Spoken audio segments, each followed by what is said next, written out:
Hello.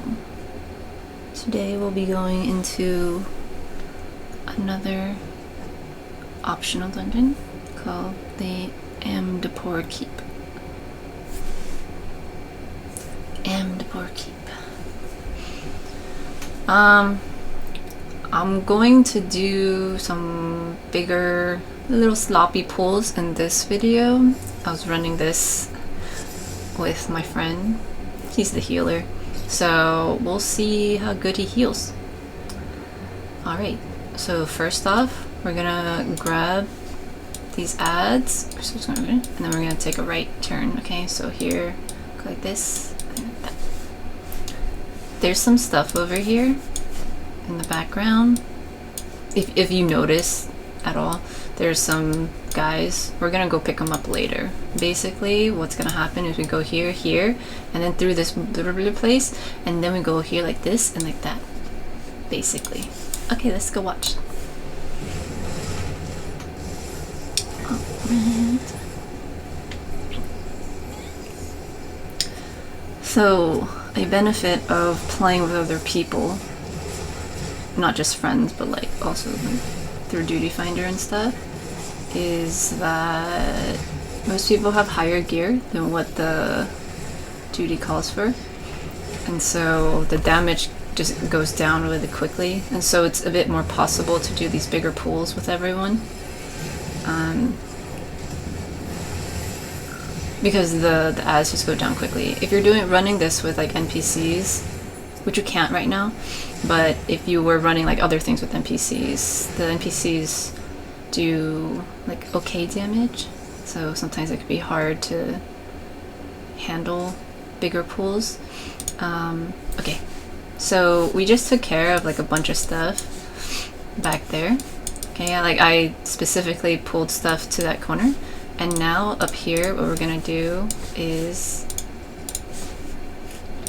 I'm gonna make a right, pull these guys, and then go back over here, and then grab everything in that other room that I mentioned before. So here like this, and then this way. Okay, so you just follow this guy all the way out here.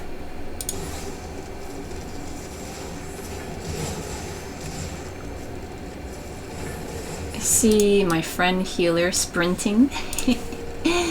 Yeah. Keep up! Okay, just gonna grab everything. This is where we started. Over here, over there, back here.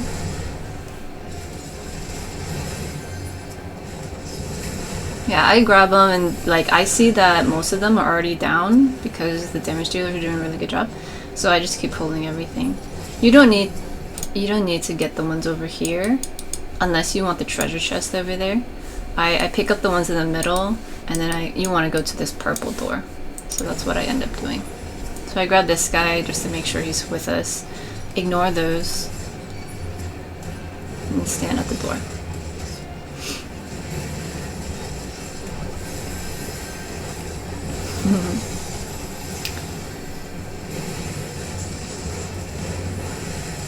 This is definitely, like, when you start running stuff with other people and you want to do bigger pools like this, you need to make sure that your healer can keep up with it.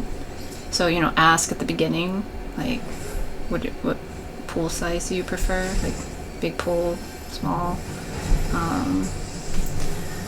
If they say, like, whatever you're comfortable with, that literally just means, yeah, pool as big as you're comfortable pulling as tank. If they say they're new to healing, then try to go like just 1 or 2 packs of enemies. Okay, so for this boss, we dealt with this guy first, and as soon as he's down, this bigger one, pops up, and then at some point, this one is gonna ask an even bigger one to show up. So, let's see that. What's that called? The little nesting doll thing? Anyway. Alright. So, there was actually here, the healer put this bubble here, and so I stayed in here. Usually I would go on this side, so that the boss's back is facing everyone. But I wanted to stay inside the bubble. See, this little sacred soil is what it's called. So I stay in there until the bubble goes away, and then I position myself back over there, because staying in the healer bubble will help me not lose as much HP and stuff, which means the healer can then do more attacks instead of just healing me. So you're gonna interrupt some of these things, but most importantly, okay, so here he has this big golem thing pop up, okay, after a certain amount of damage done to him, and then this other, he's going to get another one over here. What most people do in Duty Finder is they just stay focused on this guy. Okay, if you go take care of the ads, that's fine, but then that takes a longer time. So most people will just focus on this guy, the Psych Flayer, because as soon as he's done, like, we're just done. See? Like, nobody bothered to go attack any of those other ones. If you do enough damage, then you can just take care of this guy. If you don't do enough damage, then yeah, this big golem, for example, would have done this big AoE that we would have had to, you know, try to dodge, or the healer would have to heal through it. But because we focused on the main person, well, is he a person? The main enemy boss, we were able to kind of pass the ad phase, and yeah. So here now we pick up the treasure and go to the ethereal flow. You interact with it to go in there. Right? Like the other ones, once you pop into a new place, always make sure that everyone is with you. If their name is dimmed out, they haven't booped in yet. Okay, there we go. We're good. So here we're gonna go straight. And these little gargoyle type things, they will turn into the ads. So you go straight into them, and then there we go. They pop up as ads. So you pick them up, make a right turn, and pick up the other ads. And again, I kind of do a bigger pull because my friend is healing, and I trust his healing. Don't tell him that. I pull all these guys.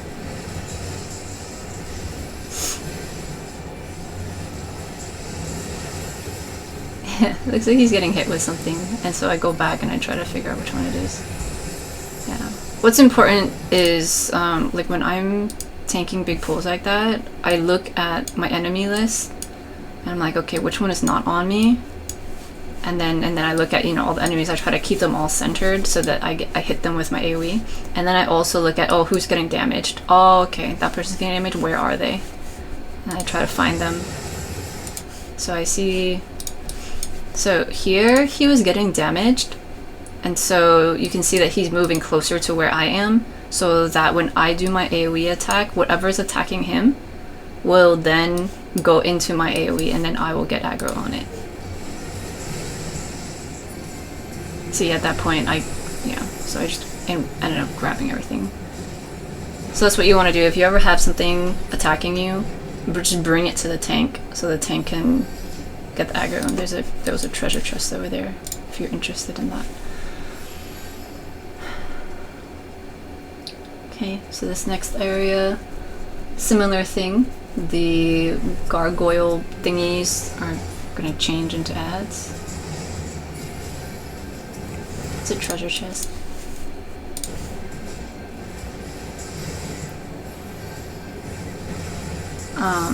I decided to just stay here because I wasn't confident about the next pool.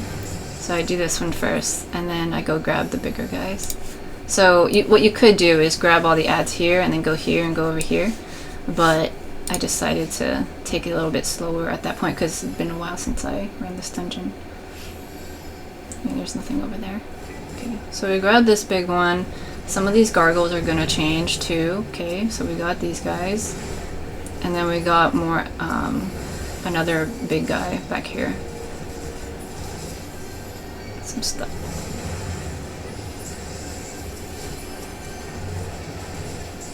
There we go.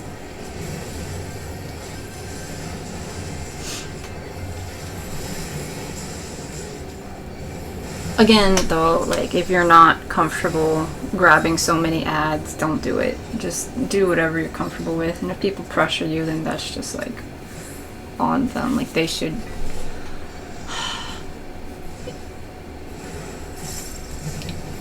I'll talk about that during the next big pull. Okay, so this boss first, he's going to do this shadowy thingy. There's a name for it. What's it called? Liquefy? It's called Liquefy. So it's going to go in the middle first, and then it's going to go on the sides. So when you see this shadow in the middle, you need to move yourself outside. And then when you see it on the outside, you need to move inside. See? So I move outside. Now the shadows are on the outside, so you need to move inside. Okay. Wow! Guess what? My friend didn't get out of it. He was too slow. And so he has this debuff now. See this? It is a slow debuff. So, I mean, he doesn't move that much, so it's not that big of a deal, but it means you would be slower. Okay, again. Outside, go, okay, now inside. Focus the boss. Okay, so this move, Repel, what happens with that is it'll push everyone back. So you want to make sure that you are kind of in the middle here. So when you get pushed back, you get pushed like this way. If you're standing over here, there's a chance you'll get pushed this way and then you'll fall off the stage. So keep yourself closer to the middle. Let's see that one more time. And the reason you don't want to get caught in the shadow thingy is because then, yeah, see my friend, he was over here. So he moved more like in the middle. So then when he got knocked back, see, he got knocked back over here instead of all the way out here. If he was here and got knocked back, he probably would have gone that way. The reason why you don't want to stand in the shadow thing is if you have that slow thing, it'll be harder to move yourself in the better position for that repel attack. Does that make sense? See, if my friend had slow, for example, here, and he was over here, he might not have been able to reach this middle area in time, and he probably would have like maybe been here and then got knocked off. So that's why you would want to make sure to dodge those shadow things. Alright, so that's that boss. Oh. Okay, so then treasure and then go into the ethereal flow.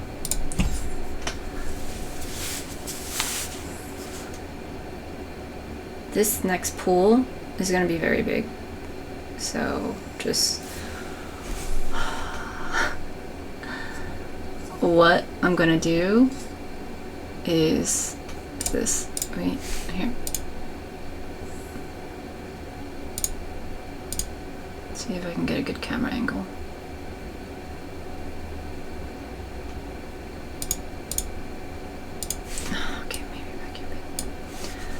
There's going to be AoEs dropping throughout this place, just randomly. Okay, so you'll need to watch out for that. What I'm going to do is go here, across the bridge, pick up some ads, back here, pick up a bunch of ads, go this way, pick up some ads, go here, go across the other bridge, pick up some ads, go here, pick up the ads here, and we all deal with everything over here. That's what's going to happen. It's a very big pool. It's manageable if you have a good healer and everyone's on the same page about what we're going to do. So far I've noticed everyone here seems to know the dungeon and is competent in doing damage, and the healer can heal, and so that's why I choose to do the pull. If I wasn't confident in my party, I probably wouldn't have pulled the entire room. Okay, so here we go. But again, my whole thing is if you are uncomfortable and you're just learning, it's totally fine to go at your own pace. the reason why a lot of people rush things is just because they've run these dungeons so much, and you know, after running it so many times for like years, they kind of just want to get it done so that they can get their poetics or experience or whatever they're in the dungeon for. And so if you need extra time for stuff, just let people know in the party chat, and that's totally fine. Anyway, yeah, already see me, I'm grabbing everything and I go across the bridge and all this stuff. I look at the mini-map to kind of see where everyone is.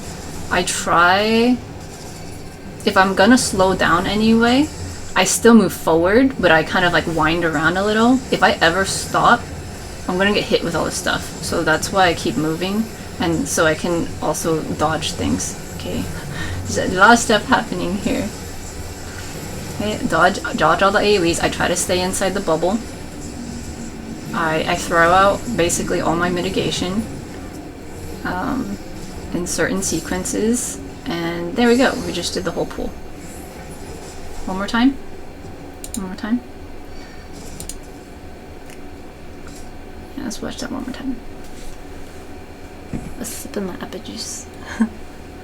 Watch out for these random AoEs, okay? So that's something that can be a little tricky. If like the damage dealers are in the back and they're running to try to catch up, they might get caught in some of those AoEs. So that might slow them down a little bit. But yeah, see, like KP tried to keep up with me there.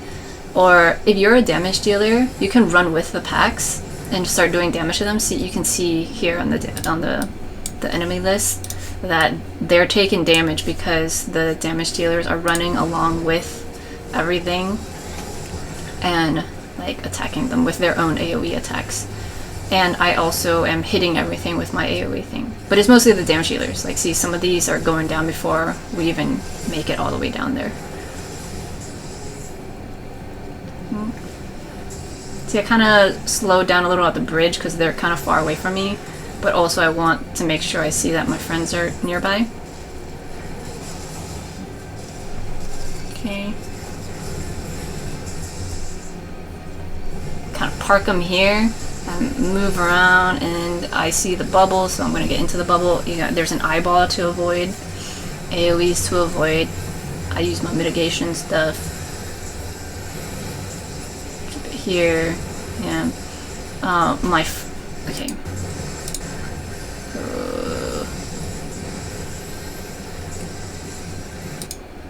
There's a lot going on here, but you can also see that this is the healer. And so if because healers have range ability, you know, the less, like the healer can do some attacks and healing from afar, as long as there's a certain distance away that they can be. But I keep everything kind of here, and so if there's any like enemy AoE, let's see. See, if there's any enemy AoE that's gonna happen, it's gonna be in this area, like off to the side. So that means that the healer never has to move, and so he or she or they can just keep doing whatever they need to do, either attacking or healing. If I was running around all over the place, like circling all over here and there, then that means everyone else has to circle around with me to attack the enemies, and then also like dodge all this stuff. And so as tank, what I try to do is I try to keep everything contained to one area, and then I go back and forth just in this general area so that everything stays here. And like if I face myself here or put myself here, and then this big boss guy put the AoE like this, that would have been where the healer is, and the healer would have to adjust and move, and then that means we kind of slow down, and there's a possibility I'd die because he had to move and I wasn't gonna get my heals in time. So there's just some things in the back of my mind. These random big circle AoEs though, those are just random, like, or they pop underneath people, so those that you can't do anything about. But if you have control over where the enemies are facing, then it's better to face them in a certain way so that it's better for the rest of the party to do their jobs. Oh, right. Anyway. And then so the last pull is these two guys. I usually don't test the limits. I don't pull these two along with the entire rest of the room. I think maybe I've done it once, but it was only at the healer's request. I wouldn't actively do that to a healer unless I knew them and they asked first. It can just be a lot. Like, people don't expect to go all the way into that area, so yeah. Anyway, all right. It's a cutscene.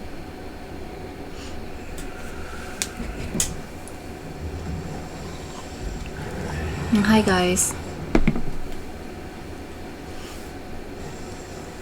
Okay, so this boss, the first thing it'll do is do this big AoE right behind it. So everybody needs to run out immediately. Okay. There you go. Oh, Hyura got hit. He's got a concussion. That's unfortunate. The thing is, some tanks do like remember that. I don't remember that, but some tanks will run in and stand here instead. So then the boss is facing this way, and then its big attack goes like this. So then people don't have to run out.